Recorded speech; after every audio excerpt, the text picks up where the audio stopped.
우리는 모두 하나님의 은혜를 경험하며 살아가는 자입니다. 오늘 성경에도 이 은혜를 경험한 사람이 나오는데요. 바로 룻입니다. 우리가 지금 보고 있는 이 룻기는요. 구약 사사시대에 나왔던 한 에피소드입니다. 사사시대가 언제냐? 우리 이스라엘 백성이 광야 40년을 지나고 약속의 땅 이스라엘에 간 이후에 여호수아가 죽고 그 다음 지도자들로 세워지는 시대를 사사시대라고 합니다. 그러니까 오늘 룻기는 그 사사시대 중에 한 어떤 시점에 있는 한 이야기인 거죠.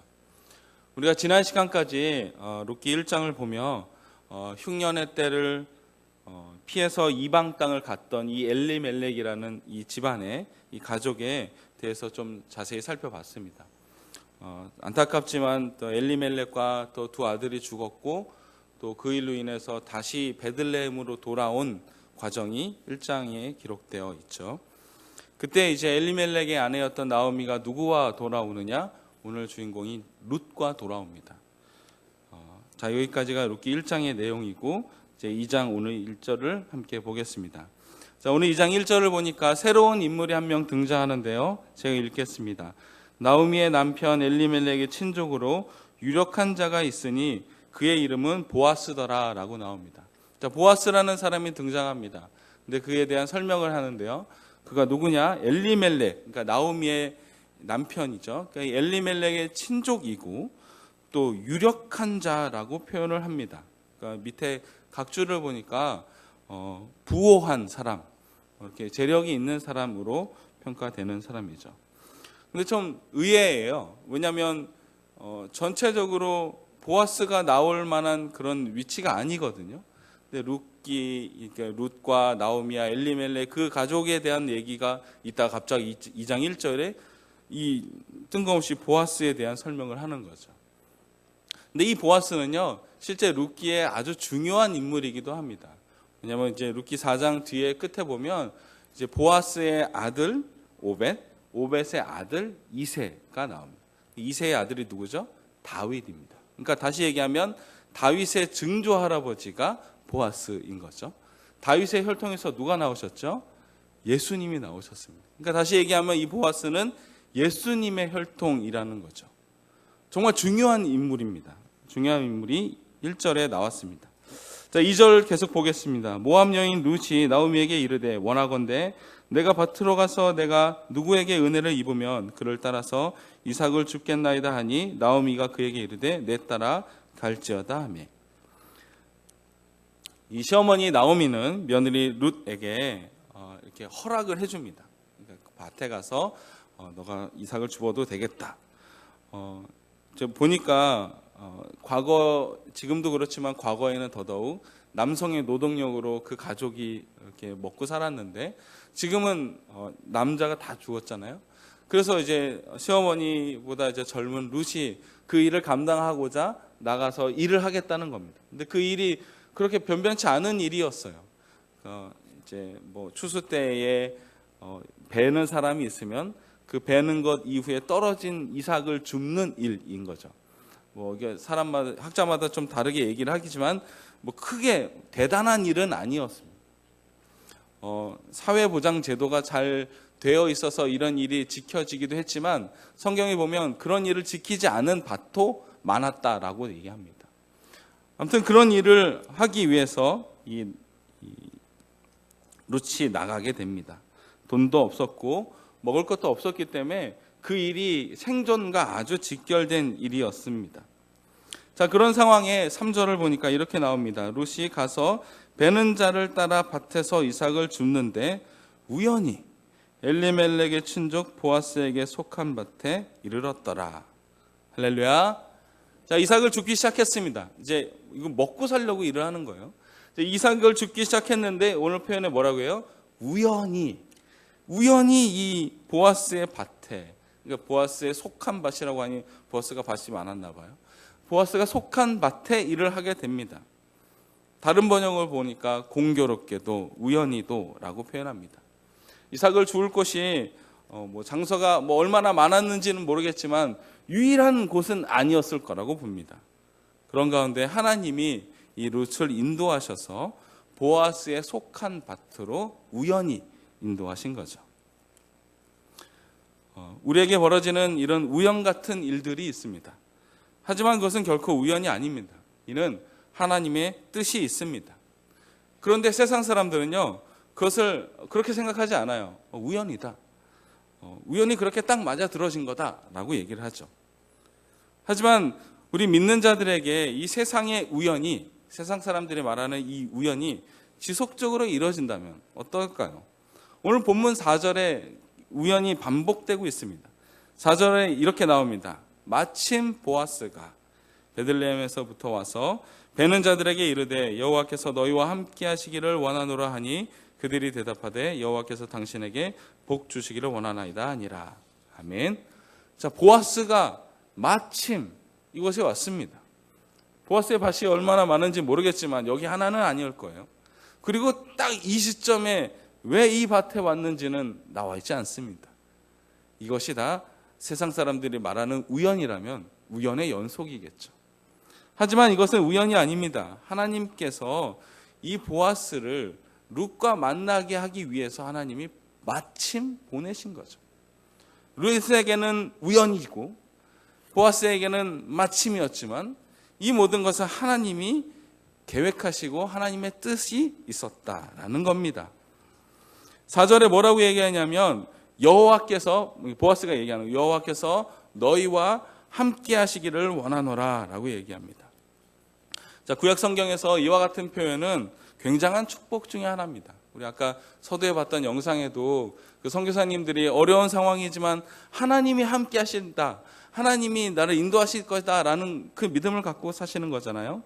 성경에도 그런 부분들이 많습니다. 출애굽 당시에 이스라엘 백성들에게 여호와께서 함께 하신다라고 믿음을 줬고요. 모세가 죽고 난 이후에 불안해하는 이 여호수아에게도 하나님께서 내가 너와 함께 한다라고 얘기하셨습니다. 사사 기드온이 여호와께 함께 하실 때 전쟁에서 승리할 수 있습니다라고 고백했고요.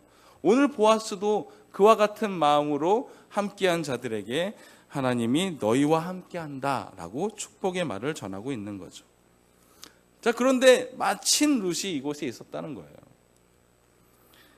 보아스가 이곳에서 하나님의 뜻을 이루기 위해서 온 줄 믿습니다. 바라기는 저와 여러분을 향한 하나님의 뜻도 이와 같을 줄 믿습니다. 우리를 만드시고 우리를 이끄시는 하나님께서 지금 우리를 이곳에, 이 자리에 모이게 하시고 예배드리게 하심을 믿습니다. 그리고 그 하나님께서 하나님의 뜻을 이루기 위해 오늘도 일하고 계심을 믿습니다. 자, 5절에 보아스가 궁금함을 가졌습니다. 5절 읽어보니 보아스가 베는 자들을 거느린 사환에게 이르되 이는 누구의 소녀냐 하고 묻습니다. 구약 시대에는 이렇게 묻는 방법들이 있었답니다. 그래서 이 사람이 어느 지파 사람이고 누구의 자식이고 뭐 이런 것들을 묻게 되었답니다. 룻은 이방 여인이었고 일반 다른 유대인들과는 좀 외형적으로 달랐을 수 있습니다. 그래서 어쩌면 좀 더 튀어 보였겠죠. 그래서 보아스가 사환에게 물은 거예요. 저 사람이 누구냐? 그래서 사환이 얘기해 줍니다. 아, 저 사람은 엘리멜렉의 이 나오미와 함께 온 자고 모압에서 왔습니다 라고 얘기했습니다. 그리고 7절에 보니까요, 자세히 읽어보면 그가 부지런히 일했다라고 표현을 합니다. 저는 좀 의외인데 이 부분에 좀 인사이트, 이 감동을 받았습니다. 아, 나를 잘 모르는 사람도 나에 대해서 평가를 할 수 있겠구나. 그래서 내가 어떤 상황에서도 최선을 다해야겠다라는 생각을 잠깐 가졌습니다. 자, 보아스의 사환의 평가가 절대적인 영향을 주진 못했을 수도 있겠지만 긍정적인 요소는 했겠죠. 세상 속에서도 열심히 일하는 자세를 룻은 보였습니다. 자, 이제 8절에 보면 드디어 보아스와 룻의 대화가 있습니다. 우리 8절을 다 같이 함께 읽겠습니다. 시작. 보아스가 룻에게 이르되 내 딸아 들으라.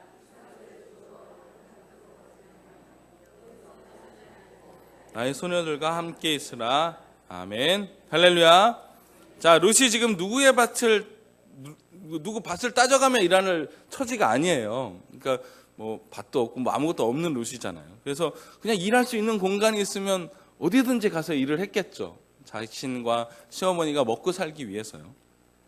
그랬던 그에게 이 보아스가 뭐 이걸 또 현대적으로 표현하자면 정규직을 제안하는 거예요. 자, 너가 여기서 정규직으로 안전하게, 또 보장 제도도 있어요. 그래서 물도 먹을 수 있고 너를 안전하게 지켜줄 거고 이 밭에서만 너가 일을 해라 라고 하는 거죠. 저도 예전에 이제 신학하기 전에 이제 일을 구할 때 일이 구해지지 않으면 참 이 마음이 위축되는 것을 봤습니다. 그러니까 이력서를 냈는데도 연락이 없고 뭐 이렇게 나는 정말 이렇게 쓸모없는 존재인가 뭐 그런 생각이 할 때도 있었는데, 여기서는 지금 보아스가 일을 제안하는 거죠. 정규직으로. 얼마나 은혜입니까? 룻의 반응이 아주 기가 막힙니다. 10절에 보니까 룻이 엎드려 얼굴을 땅에 대고 절하며 그에게 이르되 나는 이방 여인이거늘 당신이 어찌하여 내게 은혜를 베푸시며 나를 돌보시나이까 하니, 보아스의 호의에 몸둘 바를 모르는 거죠. 본인은 이방 여인이고 또 그저 떨어진 이삭을 줍는 그런 처지인데 그 밭의 주인이 이런 호의를 베푼다는 것은 너무 고마운 일이죠. 아무도 예상하지 못했던 일이었습니다. 이에 대한 보아스의 대답이 12절인데요. 우리 함께 읽겠습니다. 시작. 여호와께서 내가 행한 일에 보답하시기를 원하며 이스라엘의 하나님 여호와께서 그의 날개 아래에 보호를 받으러 온 내게 온전한 상 베푸시기를 원하노라 하는지라. 아멘. 자, 여기서 얘기하는 룻이 행한 일이 무엇일까요? 자, 룻은 시어머니 나오미와 함께 모압이라는 자기의 고향에서 오히려 이제 이방인 유대 땅으로 오게 된 겁니다. 그리고 전체적으로 쭉 보시면 룻이 얼마나 이 시어머니 나오미를 선대하고 은혜를 베풀었느냐면, 룻기 1장에 보면 이렇게 1장 16절에 어머니의 백성이 나의 백성이 되고 어머니의 하나님이 나의 하나님이 된다라고 고백합니다. 자, 룻은 이방 여인이에요. 이방 사람이에요. 유대 하나님과는 전혀 상관없던 그런 사람이에요. 그랬던 자가 시어머니 이 나오미와 함께하기 위해서 어머니의 백성이 나의 백성이 되고 어머니의 하나님이 나의 하나님이 된다라고 고백하는 거죠. 심지어 이 룻이 나오미에 대한 이 헤세드, 여기는 헤세드라고 얘기하는 은혜, 자비, 긍휼을 베풀었는데요. 그것이 오늘 이삭 줍기에서도 나와 있습니다. 그가 일을 할 때 쉬지 않고 일을 하며 그 집안을 살리기 위해서 노력을 했던 거죠. 자, 이 마음을 하나님이 받으셨던 겁니다.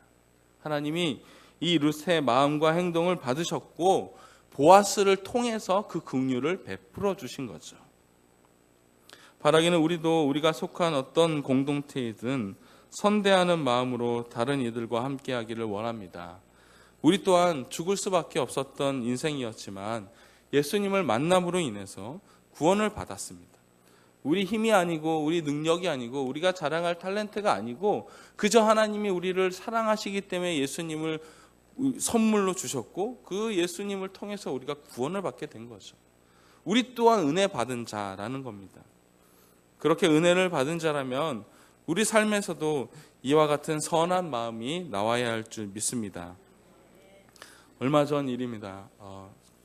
다시겠지만 이제 저희가 사택으로 이동했는데 사택으로 들어가는 길에 현관 앞에서 어떤 청년들이 담배를 피고 있는 거예요. 저희 건물에는 담배 피는 사람이 없는데 그 현관 앞에서 담배를 피면서 침을 뱉는 거예요. 그래서 너무 화가 났지만 제 가족이 같이 있었습니다. 그래서 가족을 먼저 들여보내고 다시 나와서 청년에게 그래도 침은 닦고 가야 되지 않겠냐고. 제가 정말 선한 말 이렇게 웃으면서 침은 닦고 가야 되지 않겠냐. 그 청년이 하는 말이 뭐냐면 자기가 안 했대요. 제가 제 눈으로 똑똑히 봤는데 제가 CCTV를 꼭 설치해야겠어요. 안 했대요. 그래서 거기서 싸울 수는 없어서 그러면 다시는 거기에 침 뱉지 마라 이렇게 얘기했더니 네래요. 침 뱉었다는 얘기잖아요. 그래서 그래도 어쩔 수 없이 제가 그래도 목사인데 싸울 수는 없어서 나왔습니다. 나오면서 제가 너무 화가 나서 이 사람들에게 내가 어떻게 해를 입혀야 이 화가 풀릴까 막 처음에는 그랬거든요. 근데 이제 집에 들어가서 이렇게 청소할 걸 가지고 이렇게 해서 밖에 이렇게 물을 뿌려서 청소를 하고 들어오면서 생각이 그래도 그들을 위해서 기도해 줘야 되지 않을까. 그들이 예수 믿는 자고 교회에 나와서 하나님을 아는 자라면 변하지 않을까라는 생각으로 아무 일도 하지 않았습니다. 실은 진짜 뭔가를 하려고 그랬는데 아무 일도 하지 않았어요. 그랬더니 오히려 좀 홀가분한 마음이 들더라고요. 제가 그 사람들은 어떻게 해코지를 했든 그들이 뭘 알겠어요. 오히려 제가 또 해코지를 당하겠죠. 하지만 제가 그들에게 대해서 미워하지 않는 마음을 갖고 선한 마음을 댔더니 그냥 제 마음이 편하더라고요. 우리 모두가 이런 은혜를 입은 자입니다. 우연처럼 보여지는 모든 일들이 하나님의 계획 아래 있고 우리에게 이루어졌습니다. 오늘 서두에 본 그 영상에 있는 그 선교사님이, 의사분이 서울대학교 의대를 나오고 대형 병원에서 외과 의사를 하던 사람이 뭐가 부족해서 그 머나먼 나라에서 그 복음을 전하면서 의술을 펼치겠습니까? 그가 하나님께 은혜를 받은 자였기 때문 아닐까요? 우리 또한 그 받은 은혜가 작건 크건 간에 모두 다 은혜를 받은 자라면 그 은혜를 나누며 살아가는 자 되기를 원합니다. 다가오는 우리 3월 특별 새벽 집회에 더 열심을 다해 기도하고 또 은혜 받은 자로서의 그 사명을 잘 감당하기 위해서 섬기는 모습을 보인다면 우리 또한 그 귀한 은혜로 말미암아 변화받는 삶 사는 자라고 믿습니다. 바라기는 우리가 우연처럼 보여지는 그 하나님의 계획 아래 민감하게 반응할 뿐만 아니라 우리 안에 주신 그 예수 그리스도의 십자가를 통해 다른 이들에게도 말씀을 전하며 복음을 나누어 하나님 나라가 이루어지는 우리 모두가 되기를 원합니다. 우리 말씀을 생각하면서 함께 찬양하기 원합니다.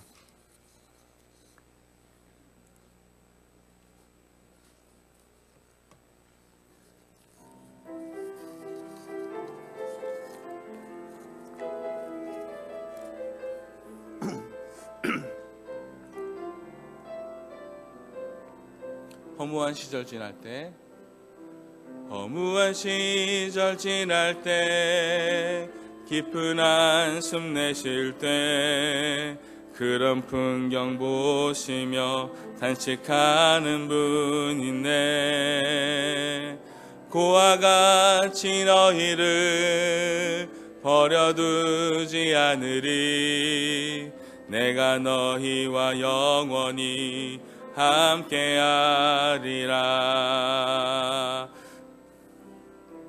성령이 오셨네, 성령이 오셨네, 내 주에 보내신 성령이 오셨네.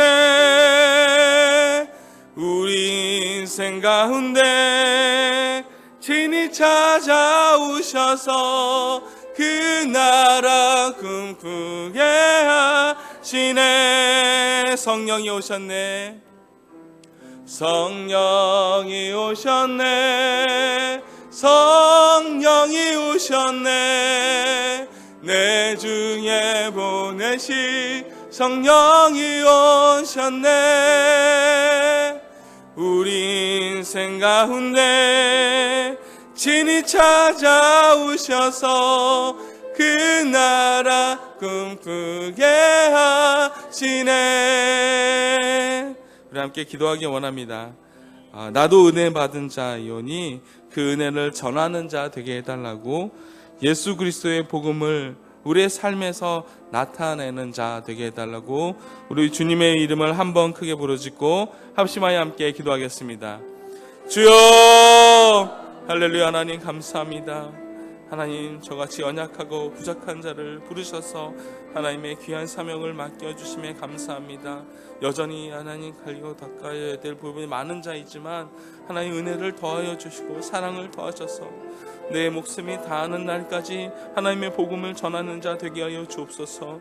하나님, 우리 또한 헤세드, 은혜를 입은 자입니다. 하나님의 그 은혜 가운데 살아갈 때 하나님 흔들리지 않는 믿음을 허락하여 주시고 세상에서도 하나님의 복음을 담대히 증거하는 자 되게 하여 주옵소서. 하나님의 사랑,